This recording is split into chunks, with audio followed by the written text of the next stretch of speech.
Olá a todos, começamos o programa Ponto de Vista. Hoje eu recebo o professor psicanalista Cleiton Andrade, a quem eu agradeço por ter aceitado o nosso convite, professor.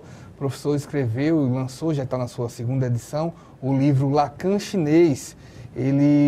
O livro que foi vencedor do Jabuti de 2016. Como é que surgiu, professor, a ideia de escrever, de apresentar o Lacan Chinês? Olá, Wendel, eu queria dizer que é um prazer estar aqui com você e conversar com você e seus ouvintes, seus telespectadores. Bom, esse livro ele é resultado de uma pesquisa de doutorado que foi feita na UFMG, em Minas Gerais, e que depois, um certo desdobramento dessa pesquisa, resultou no Lacan Chinês. A ideia partiu de uma outra pesquisa anterior. Né? Eu tenho, antes da área acadêmica, eu trabalhei com serviço de saúde pública, né, trabalhando com CAPS, AD, né, serviço de atenção psicossocial a álcool e drogas, com doentes mentais, com hospital geral. Então tem um percurso aí de 20 anos. Certo. E o que esses 20 anos trouxeram, que vai resultar justamente nessa pergunta do que se trata o livro? Sempre se diz que a psicanálise seria uma prática que é elitista, que é voltada para a elite, né, que é só voltada para consultórios particulares. E todo esse trajeto meu de 20 anos na saúde pública sempre foi trabalhando com a psicanálise. Então tinha sempre uma pergunta que me acompanhava clinicamente. Como que um analista intervém? Como que o analista intervém num caso para fazer esse caso ter bons resultados e dentro do espaço da saúde pública? Né? Nesse sentido, houve a primeira pesquisa que é a respeito de uma ligação entre psicanálise e zen budismo. Não no sentido de uma religião, né? Mas o Lacan, né, que é o ponto central dessa pesquisa, ele vai chamar a atenção de que o analista deveria intervir de um modo muito semelhante ao que o mestre zen intervém. E como então, o mestre zen exatamente, intervém? Como que o mestre zen intervém. Todo mundo que já viu algum livro, algum filme que retrata uma figura de um mestre zen, deve se lembrar que, frequentemente, esses monges intervêm com alguma coisa que é um pouco sem sentido. Algo que não é muito claro, algo que fica aquela pergunta, aquele ponto de interrogação na cabeça, que às vezes é só depois que a pessoa que passou por aquilo vai conseguir concluir. Né? Então, de um certo modo, eu resumiria que o Lacan estava chamando a atenção, né, ao apontar para o budismo e para o mestre zen, que um analista ele não intervém só pela via do sentido, só explicando, só deixando tudo claro. Né? As pessoas geralmente têm a expressão de que Freud explica, não é? Como se... E Lacan confunde. De um certo modo você tem toda a razão. Por quê? Porque essa ideia que nós temos de que Freud explica é como se tudo tivesse explicação, eu pudesse achar uma maneira mais clara de dizer aquilo que está obscuro. E na verdade não é nem para Freud.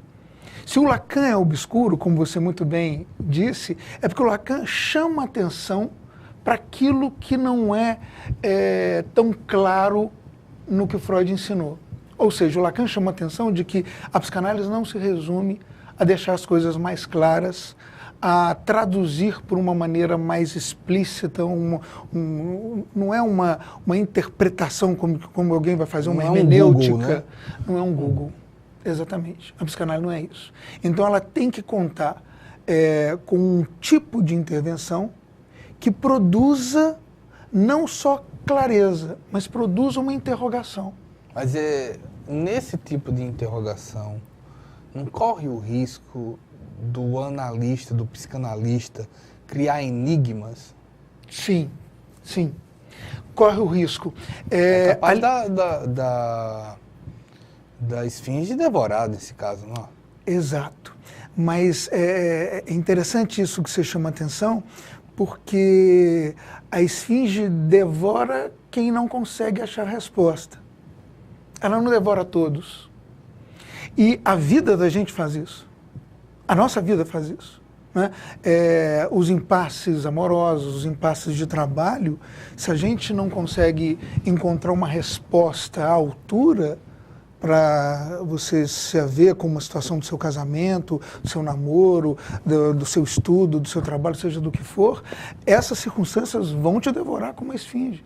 É justamente tendo em vista isso que, diante de uma não resposta que a esfinge devora e que a vida faz isso com a gente, é que o analista tem por responsabilidade e, digamos, quase que por obrigação, produzir para aquele sujeito que tenta levar a vida dele com as vendas nos olhos, como se a esfinge não existisse.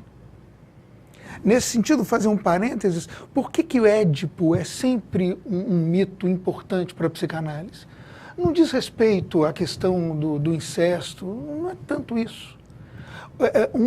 Um dos pontos importantes da leitura para a gente poder entender do lugar do Édipo para o pensamento psicanalítico é, inclusive, que nós somos seres que andamos perdidos, sem rumo, como se tivesse com uma venda nos olhos, sem enxergar, sem saber sobre o nosso próprio destino. Então é preciso, de fato, que o analista produza interrogações, produza enigmas, para que o sujeito se veja um pouco forçado, pressionado a tentar achar uma resposta.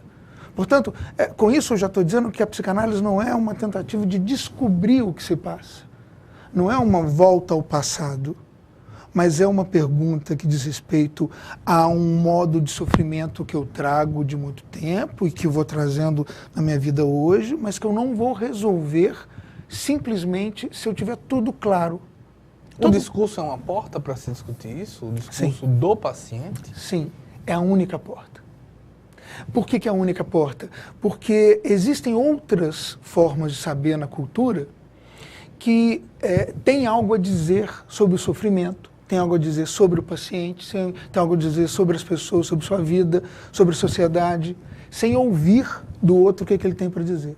A psicanálise se recusa a esse tipo de saber que profere uma verdade sobre o sujeito. Ela primeiro se vale justamente do discurso, para que esse discurso seja a única via para que eu possa tentar abrir portas, desamarrar algumas coisas, para tentar construir algo dessa verdade da minha história. Mas todo mundo está preparado para decifrar esse enigma, no sentido desse discurso? Não. Não. Quanto menos, aí é uma dúvida exatamente, socialmente, em termos de educação, quanto menor esse acesso, mais difícil de decifrar? Não, eu diria de outro modo. Eu vou dividir isso em duas etapas. Uma primeira etapa não é todo mundo, e cabe ao analista ter essa percepção. Alguém, por exemplo, num surto psicótico, um quadro agudo da psicose, eu não vou agir dessa maneira. Um paciente, alguém com autismo, eu também não vou proceder dessa maneira. Ou seja, eu preciso entender que existem sujeitos que não vão formular perguntas do mesmo jeito que outros. Que não tem sujeitos, que existem sujeitos que formulam a sua realidade a partir de alguns critérios diferentes de outros. Então isso eu tenho que ter uma ponderação. Mas a psicanálise, em certo modo, ao longo das décadas, ela não tornou isso de uma forma intelectiva mais difícil, e por isso aquela questão que a gente falou no início, ela deu a aparência de que ela é elitista? Sim, sem sombra de dúvida. Concordo com você que uma série de elementos fizeram com que uma conjuntura do lugar que ela surgiu, de uma época, dos primeiros praticantes, tiveram uma série de elementos que concorreram, que participaram para essa formação de uma ideia de que a psicanálise fosse elitista. E aproveitando isso, você citou o mestre zen budista. Sim. E o mestre zen budista, ele é retratado, eu acredito que de forma fiel, como alguém que em determinado momento da vida, com sua experiência, se isola para refletir e aconselhar. Mas há um isolamento nesse contexto. O psicanalista precisa se isolar? Ele precisa isolar da sua própria história. Ele não precisa se isolar socialmente. Mas por que o analista precisa fazer a sua própria análise? Para que ele se isole dos seus sintomas, para que ele se isole da sua neurose na hora que ele vai atender um outro paciente. Mas isso é possível? Claro que é possível. Assim como é possível você, como entrevistador, deixar de lado algumas das suas crenças na hora que você vai entrevistar alguém que, porventura, não compartilha das mesmas ideias que você. As ideias não surgem mais ou menos de forma seletiva? As ideias surgem de forma seletiva na medida que eu, digamos assim, estou totalmente entregue aos meus próprios sintomas. Deixa eu te dizer isso de uma outra maneira. Na medida que, vamos imaginar, alguém que tem uma dificuldade com a questão da maternidade. Certo. E se essa pessoa vai atender um paciente que também tem uma dificuldade em torno da maternidade. Vão ser duas dificuldades que vão se encontrar e isso vai dar um problema. Vai dar um problema que não vai ter uma saída, vai ser um labirinto que vai se formar com isso. É preciso que um analista tenha um percurso de uma análise, portanto, se isole, nesse sentido, usando essa metáfora, se isole dos seus próprios sintomas, para que ele consiga saber o alcance que esses sintomas têm para ele, para que ele consiga, profissionalmente, não ser afetado tão diretamente. Isso é possível com o tempo de análise. Obviamente, se alguém começa uma análise, logo de início, ela não vai conseguir fazer isso. Todo psicanalista tem seu analista. Né? Todo psicanalista tem que fazer análise. Porque é preciso você ter um certo distanciamento. Não é? Um cirurgião, ele não pode, na hora que ele vai usar o bisturi, começar a pensar que ali tem uma pessoa, que essa pessoa tem uma família. Se ele pensar nisso, ele não vai abrir. O cirurgião precisa de um isolamento para ele passar o bisturi sobre a superfície de uma pele. Porque se ele ficar pensando, essa pessoa eu conheço, se ela incluir tudo isso, ela vai ser tomada por algum tipo de compaixão, por algum tipo de reação. Assim, grande parte dos médicos não operam familiares. Né? Exatamente. Porque talvez o familiar ainda seja uma proximidade que ele não consiga esse isolamento. Ou seja, isso aí você tocou exatamente no ponto fundamental, de que o isolamento é tanto possível quanto necessário, que quando o cirurgião vê que é um familiar, ele não vai, porque ele não consegue ter esse isolamento. Não é? A psicanálise, ela é atual para ajudar as pessoas no estilo zen budista, no estilo mestre zen budista, nesse sentido seguinte, a gente tem uma forma social, eu acredito que até uma certa inveja em termos de literatura daquele oráculo de Delfos e daquele mestre zen budista. No Brasil você não tem. Sim. No máximo, se você tiver uma religião, você tem o pastor. Uhum. Né? O psicanalista pode cumprir esse papel? Não vamos esperar as previsões, mas de respostas. Exato. Se a gente conseguir, primeiro, depurar qualquer forma de imaginário que a gente possa ter, de um ideal que a gente faça do que seria um mestre zen, a gente vai chegar no ponto mais importante. Que talvez alguns, né, você mencionou o pastor, mas alguns líderes religiosos tenham muito a dizer para os seus fiéis. O que um mestre zen, segundo essa referência que foi a base para a primeira pesquisa, como é que ele se porta? Ele não tem algo a proferir, ele não tem uma verdade sobre o outro que ele sabe a partir dos cânones da sua religião. Ele vai se colocar para escutar e muitas vezes o que ele vai intervir, às vezes uma pergunta, uma questão que não é de imediato respondida. Dentro da tradição zen existe uma coisa chamada koan. Um exemplo de koan bem anedótico você conhece o som de duas mãos batendo palmas. Mas qual seria o som de uma mão batendo palma?